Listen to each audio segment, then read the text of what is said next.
What screams, I'm an entitled POS? Oh boy, I can tell my story from earlier this week. Scene, roommate and I are driving a friend back home. We stopped at a friend's favorite hibachi place for dinner because we wanted a nice meal before we began our trip home. It was a 5 to 6 hour drive both ways, and we sat in a booth. There were people in the booth in front of us, and they were going off on the manager and waitress because their Mongolian beef was just a bit more cooked than asked for it to be. Like, marginally more cooked than what they ordered. And the guy was throwing a huge fit, screaming, "Screw you, buddy!" Just making an absolute goddamn scene. Then he turns to look at us. I'm in his line of sight, and he stared me straight in the eye and said, "I'm sorry for the scene I'm about to cause." As if I was going to support him. I was dumbfounded for a second. But then I told him straight up to get off and that if he made a scene or tried to involve us, we'd absolutely be giving a police report on him and his behavior.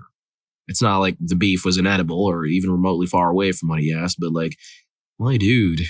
He then proceeded to throw a huge fit at me for telling him to quit being a child and that I would report him for mistreatment and whatever else I could. He said he was going to call his lawyer and get me punished to the fullest extent of the law. Okay, dude. And I'd regret talking to him like that because I'm just a child. I'm 23 and this dude was in his 40s, my best guess. I look my age, but not like a baby. I have visible tattoos and facial piercings. So then he and his wife just get up and walk out without paying. That wasn't before they made an absolute mess of their table, dumping food, drinks, sauce, and everything else they had on it. I was so much more mad about that than him trying to yell at me. I wanted to key his car. I didn't, but the thought was therapeutic enough for me.